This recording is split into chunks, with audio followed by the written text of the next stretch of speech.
I just got back from NECA this year, 2025 in Chicago, and here's the stuff you should know about.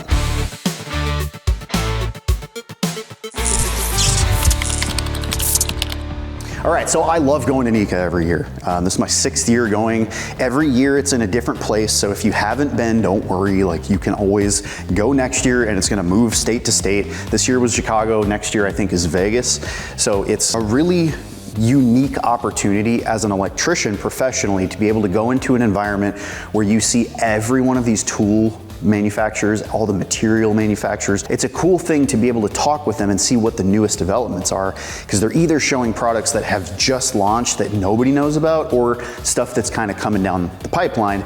But it also allows you to like play with the stuff they have that you might not otherwise be able to, because you're only gonna buy stuff that's like relevant to a job you're working on, right? But it's also like a really good networking event as a professional, so I definitely recommend people go. So where do you start?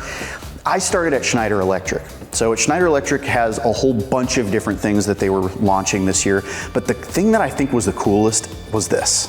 Mr. Hunter, it's so nice to meet you. Yeah, good to meet you too. We're at NECA. You guys always have like the best of everything. So I'm just here, I see this in front of me. What is the big important thing that you want the world to know about this? Yeah, so this is our integrated power center.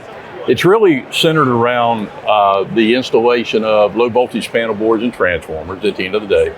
For the contractor, next time they're hanging transformers, we ask that they reconsider that application, look at, getting that transformer off the floor, getting it down, at a ground level. Yeah. At the end of the day, for the space that the panel boards take up, we can get all that together and integrated and pre-wired from the factory. Yeah, this is fascinating because hanging transformers is something we all hate doing. Heavy. Yeah, I think 75 kVA weighs at 500 pounds. So yeah, absolutely. So what you're looking at here is really an EV application, but it's really about transformer and panel integration, right? So you're looking at a low voltage transformer, 225 kVA in this example. And the breakers that you see mounted in the transformer cell are actually the secondary or main breakers for the panels above. Okay. So that's all come pre-wired from the factory. Imagine this product with 2-pole 60s in it, sitting in a parking deck somewhere feeding downstream level 2 EV charging applications. Yeah. But it could easily be just a low voltage 75 kVA transformer, 480 volt panel, 208 volt panel, all pre-wired from the factory. So it seems rather customizable then. If I needed to swap a transformer, I could do that. Yep. What about the actual panel boards themselves? Is that very customizable, or are you kind of set with certain panel boards? So one of the biggest questions we get from consultants in the industry is, this looks special, it's probably unique, and the answer is absolutely no. These are the same transformers that you would go buy at an electrical distributor, same panel boards, breakers, everything is consistent, standard. Okay. So for example, if you had a 75 kVA transformer that you had some issue with it, you could literally go down to a distributor and buy 75 kVA. As long as it's a like-for-like swap, it will literally slide in and bolt into place. Wow. And you're doing it on the ground rather than having to fight that 100%, area. Yeah. Okay. So the plexiglass. Yeah. Is this just for NECA? Yeah, it is. Okay, I was like, that does not seem It is. And the LED lights too. How customizable is it though? Like if I want a number of spaces in my panel board, does it just come with what it comes with, or can I spec things? No, 100%. You send us electrical one-line panel schedules, that's what you're gonna get back, that type of build out in the panel board yourself. Right. So if you've got a 2-pole 20 amp breaker here, that's where it'll be. Is there anything internally that we need to know about? Like, is there any, like, maybe open this up and kind of see? Yeah, you absolutely can. When you think about electrical installation, this traditionally, you can't stack panels above a transformer. So inherently that configuration spreads out. We think on average, for 2 panels and a transformer, it's about 80 to 90 inches of wall space. Wow, well, because these panels are front aligned, based off a bracket, now we're in a 42-inch structure. Oh, so we're saving space. I didn't even think about that. That's wild. Yeah. So it really does help with the footprint. We save on average about 2/3 of wall space as you would in traditional installation. I was wondering because this is deeper than the back of this cavity. So that's right. If you look at it from the side, this is a 24-inch deep structure. Is there any utilization for the back, or is it all ventilation space? All ventilation. So ambient air pulls in, heat chimneys behind the panel boards, and out and vents out. Cool. Cool. Thank you so much. That's Awesome. really all I got. Absolutely. Really Absolutely. Next, I had to go to Team Red to see what they were doing. Big fan of Milwaukee's stuff, but this year they have something weird that I just wasn't expecting.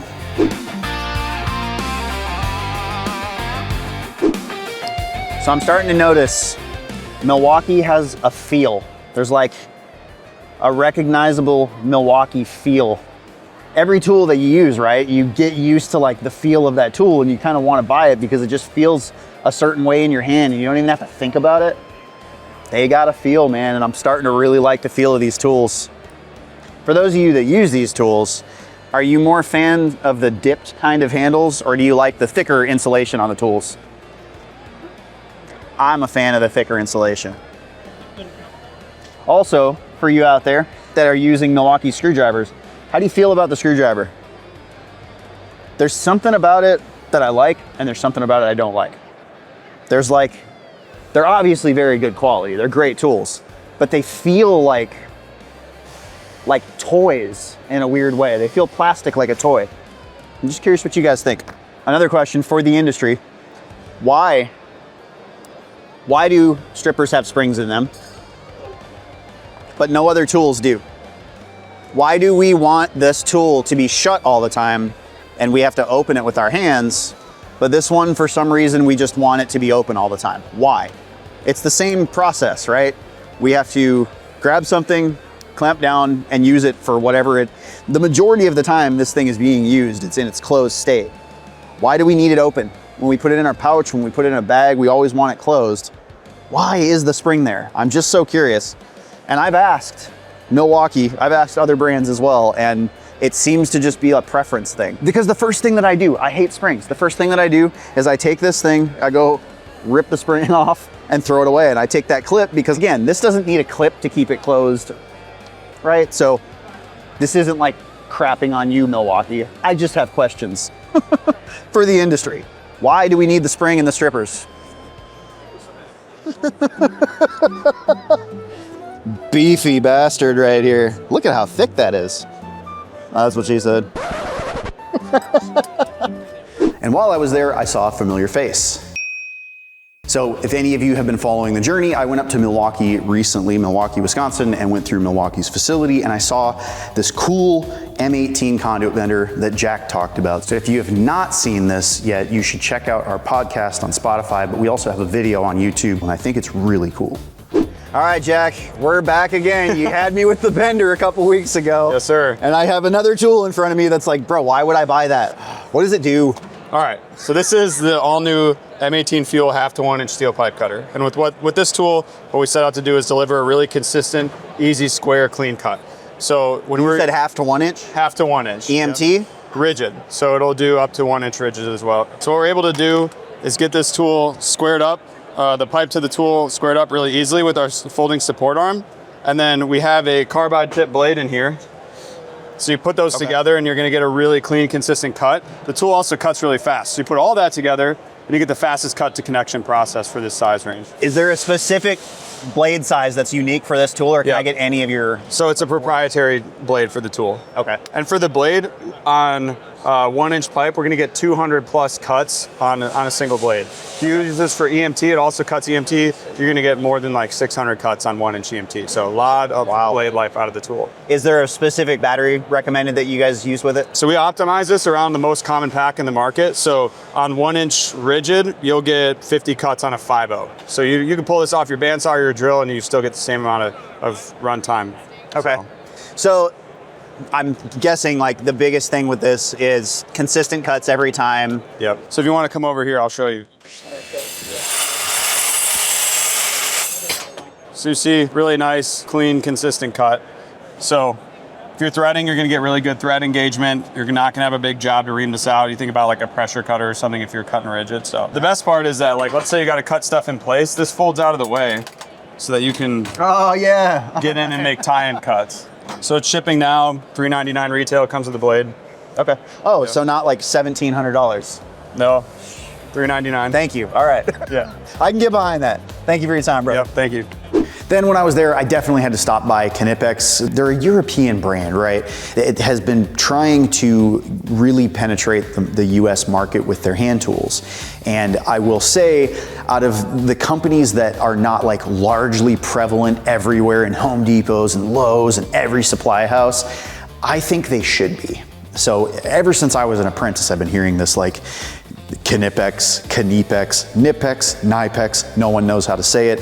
They're English speaking people that are definitely like US based marketing professionals seem to call it Knipex, and they are like very ardent that that's how you pronounce it. But if you speak to somebody in like German from that company, they say it's Knipex. So like whatever, it's all over the board. But they are all universally in agreements that you say the K.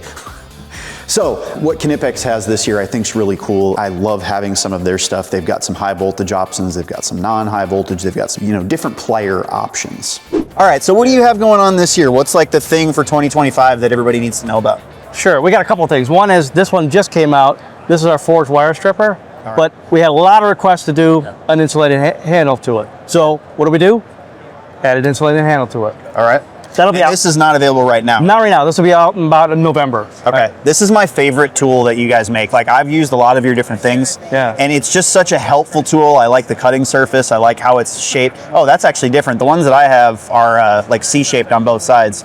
What's the uniqueness of the shape of that cutting surface? If you turn around that way, the unique shape on this, it allows you to cut what we call it more on a step cut feature. It allows you to cut material a lot easier.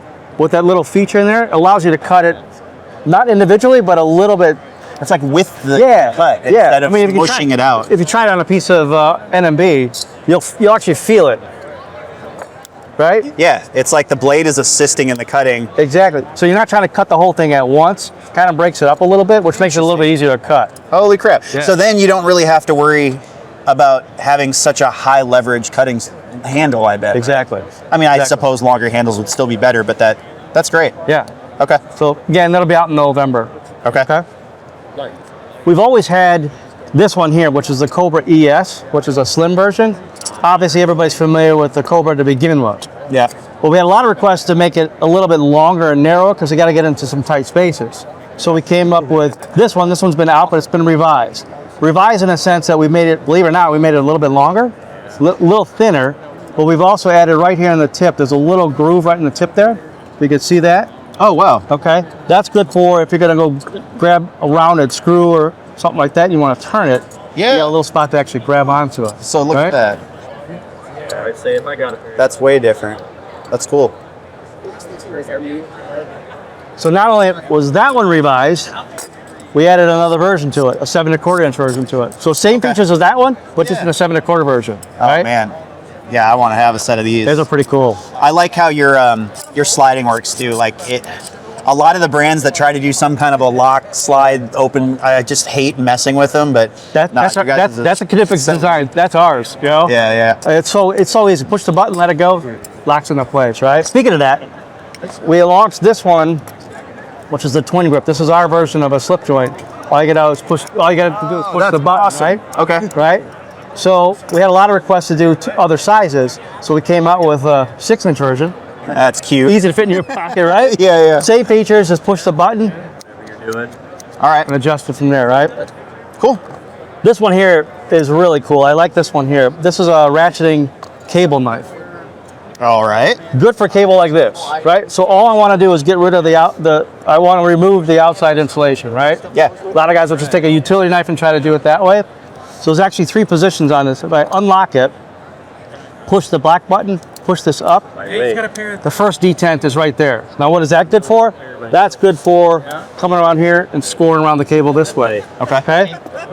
The second detent locks it into place here. What that allows me to do is I get the cable knife inside of here, I could pull it that way. Great. Right? Yeah. Or push it the other way, right? And the front of it, make sure that you're not cutting into anything cable, right? Yeah, so with that little foot, I'm not gonna damage the material underneath it. That's great. The really cool feature is this one here. If I do it one more time, now this is loose, right?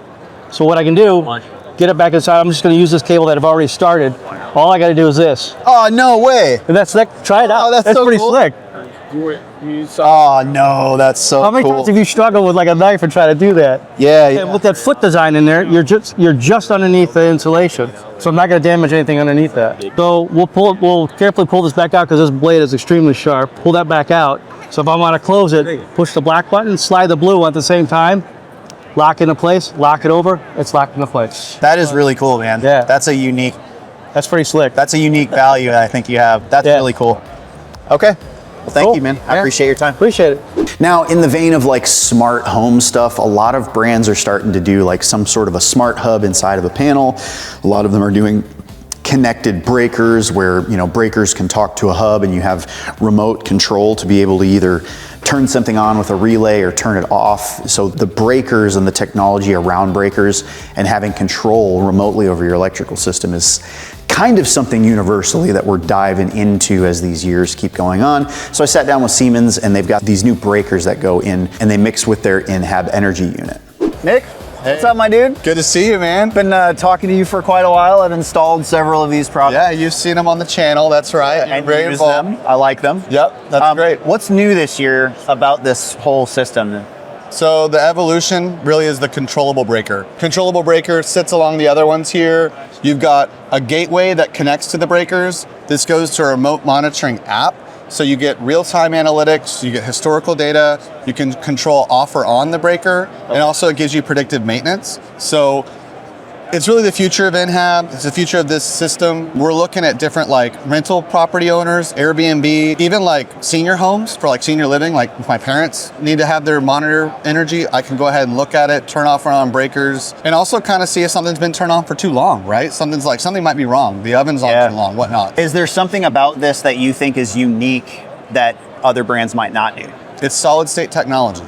So that's huge. The electronic tripping, faster, the longevity of that breaker longer, and the fact that it fits in such a small space. It doesn't have to be, I mean, we do have a 2-pole version coming out. I was just gonna ask. So that's coming up. Is it like 2-pole 20 only, or is it up to 60 amps? But yeah, I mean, it works really well with the full system because you got the energy monitor, but this allows you really to have the monitoring and turning off and the control part. Right, that's the whole thing.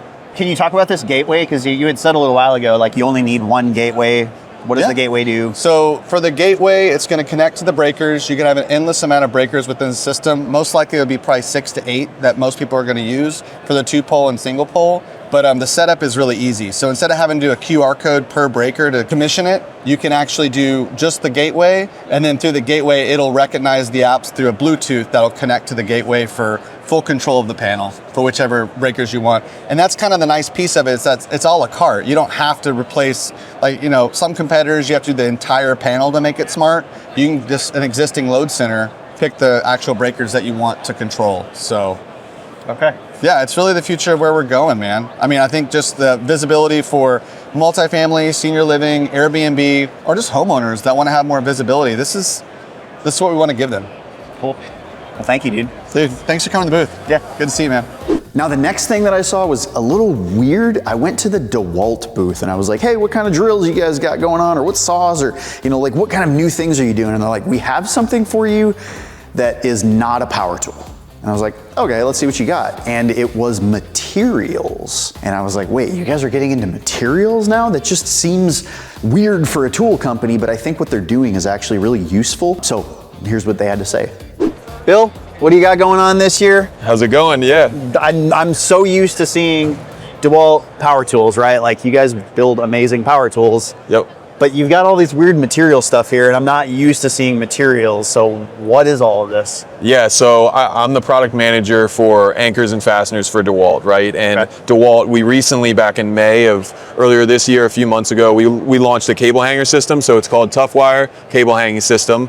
Here underneath at this display on some of the signage, we're kind of showing some of the key applications that electricians would use, right? So we're integrating our anchors and fasteners and these categories of mechanical anchors into hardware and hangers and into systems like whether you're using threaded rod or push-in mechanisms that can go off beam clamps that can be integrated to our anchors and fasteners. And then we're adding on and showing the differences of material management with our galvanized aircraft cable, right? So what was the idea for you guys to make something like this? Like what flaw did you see in all thread systems are something that you think that this addresses? Yeah, so for having rod hangers, right, and anchors that go into base material like steel, concrete, wood, right, one of the more common things in industry adoption is, okay, threaded rod's bulky, right? You buy a 20-foot stick. How do you put that in easily, quickly, so you're productive, and then you can get to the next part of your job, right, and your rack's complete. Whether it's a rack for conduit, whether it's for tray, whether it's just normal lighting systems.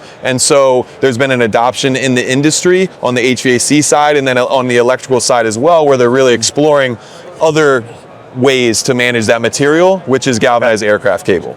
So you think about a piece of threaded rod coming down, that rolled up wire up there, right, of our tough wires, a 12-foot piece. You're working on a job site, it's gonna hit you in the head, right? It's gonna poke your eye out. So wire is a lot easier to move, to adjust from a speed, but also from a safety of actual usage and shipping. Okay. Do you have different gauges of this that might compare to like a quarter or three, like a 3/8? Because you have different rigidity and strength for different all thread. Is there different cabling? Yeah, absolutely. So on the threaded rod side, right, quarter, pencil rod, 3/8, and then 1/2 inch, as well as on the galvanized aircraft cable. So our tough wire is DW1, DW2, DW3. DW3 is a 1/8 cable all the way down to our 3/64, which is our DW1 cable, right? So with this fastening method and the cabling, what is the comparison in strength? So you're going to get more strength out of your threaded rod, right? But it really depends on where your applications for that job. So this, for instance, on our DW3 is a 200-pound safe working load, and the safety factors are going to be the internal mechanism here, working with the wire. Then, of course, if you're using, let's say, a shot pin direct fastening, maybe the pry factor, the pins pulling out of the substrate, like the PSI of the concrete. So it's really a system, and that's really what we heard. So a part like this, right, which is just a standard 3/8 16 threaded stud, this integrates with 15 plus of our 3/8 internally threaded anchors already that contractors are buying, that they're designing with, right? And then they're hanging their suspension systems from this. That's kind of cool, actually. Yeah, really like not many people know that. So yeah, that's kind of cool, man. Yeah. Well, thank you for your time. I appreciate it. Yeah, absolutely, man. After that, I ran across the Racketeers booth. Racketeers is a cool company. I realized that what they do is they're kind of an umbrella, and they help inventors get their invention out. So most of the people that you talk to at NECA are like a specific vendor. They created this thing, and then Racketeers is promoting it. And so they kind of do a profit sharing agreement. I think it's something similar like that. But this thing specifically is really cool. All right, so Chris, this is kind of the coolest thing that I've seen in a while. We're all familiar with like panel blanks, but what do you have? What have you made? So basically this is called the bus guard panel filler. So usually you put your panel fillers on the cover of the panel. And a lot of times when you take the panel cover off, they fall to the ground or fall through, and there's a pain. Yeah. So what I did was I installed it onto the bus bar of the panel, just like a circuit breaker. So when you take your panel cover off, it stays on the bus bar, covering the bus bar. So if you ever have any work to do in the panel, you're actually still protected from the bus bar from either arc flash or shock. Did you you just had some in your hand? Yeah, I just have some. So this obviously one right here is for QO square D. Okay. We actually got a cool little indent in there as well. If you ever, 'cause it's hard to get these out sometimes, so you put your screwdriver in just to kind of get it out. Oh, okay. And then this one right here, everybody the else. Original. It does basically everyone else. Eden, Siemens, Schneider, Homeline, Square D, Homeline. All right, you got ETL listings on them. I like that. Yeah. That is really cool, man. Yeah. Well, for me, like I've been working in panels, and like you're working, you take the panel cover off, and like 10 of them just fall on the floor. Yeah, like, or they break. They got these little sensitive ears on them. You try to get them in, and they fall through, and then you take the panel cover back off. You're like, it's just a waste of time. So when I purchase something like this, am I buying them each, or do you have like a package that it comes with? The first package will be package of 5. Okay. And then we'll see how it goes, because they're just getting into the market now. Okay. Usually when I have blanks, I keep like 20 of different types to make sure that I've got whatever I need. So that's now you only need 2. Yeah. Well, if you got a panel like, you know, some of the panels out there that are like older. Yeah. I went to a house the other day that was the worst thing I've ever been to in my life. It was like somebody was selling a house and they just did a third-party inspection. Yeah. And almost every panel was just missing like 5 or 6. 100%. All the time. Every time you go to a panel, you see that. And I feel if people put these in, like you're only going to take these out when you replace it with a circuit breaker. Right. So like you're going to find more panels with the fillers in there. Yeah, I like that. That's so nice. That's a killer idea, dude. Yeah. That's a really great idea. Well, I've been shocked by a bus bar before, Oh yeah. and it doesn't feel too good. Oh man.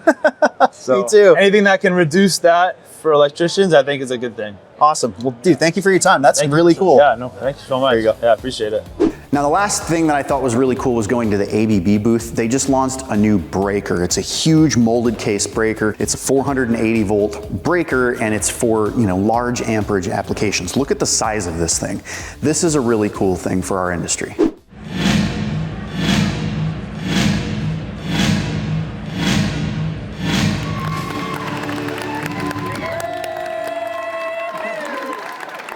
Welcome to ABB. Hey, I really appreciate you guys giving us a few minutes of your day today to see the new Saatchi Emax 3. My name's Bill Stewart. I'm the product marketing director here at ABB. And now I'm going to turn it over to my colleague, Mike Dutois, who is the product manager of the Saatchi Emax 3. At the core of the Emax 3 is our new EKIP-aware trip unit. It is a single trip unit that is fully upgradable and customizable. Whether you're configuring it at the factory or at time of order, you can also upgrade digitally in the field. In addition to that, we also have a brand new digital rating plug. So it's no longer a hardware rating plug. So if you wanted to scale for load growth in the future, it is simple as a digital download in order to upgrade your rating plug and increase your load demand. As Bill mentioned, we had power quality improvements. We improved our sensors to the best-in-class 0.5% power and energy. We also improved our data logger capabilities by adding a micro SD card inside for 250 gigabytes of data that can be stored to log events as it's happening. Next, we have our asset management, which we have our new sense coils.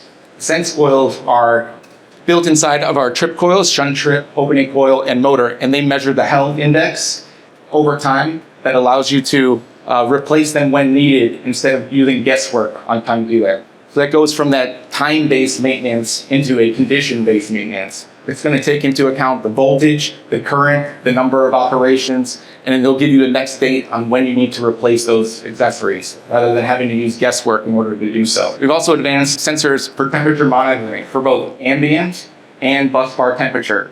So it utilizes a Bluetooth mesh network to group all of these sensors together to provide feedback of temperature directly to the circuit breaker. As Bill mentioned, this is the first cyber secure breaker. It has active role management so that you can assign roles based on the duties that they want to perform inside the breaker. Then we move on to expanded protections. And this is what I'm really excited about, our integrated arc flash sensors.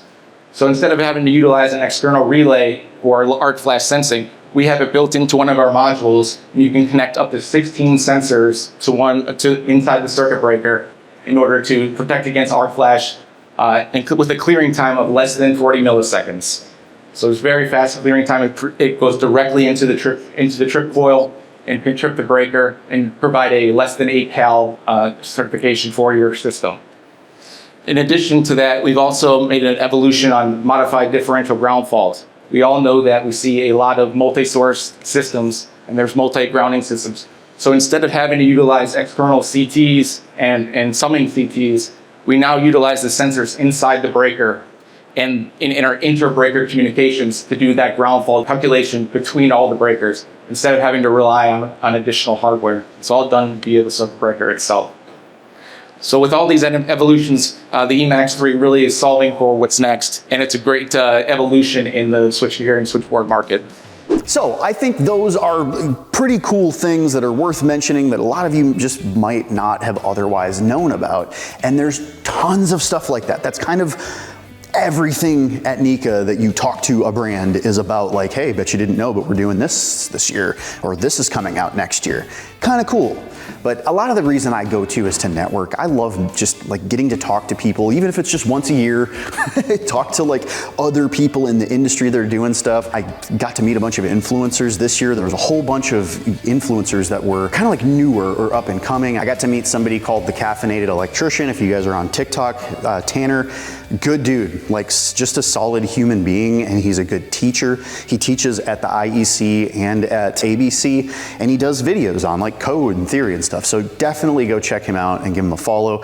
Stephen J 120 volts was there from TikTok. Love his stuff too. We had K Sparky. Seems like almost every event I go to lately, I just run across this knucklehead. He's a great dude. He's just like cool to hang out with. So go give him a follow if you don't. Lexi was there. Lexi Brew, for any of you like under a rock who doesn't know who she is. TikTok, Instagram, all of that. Go check her out.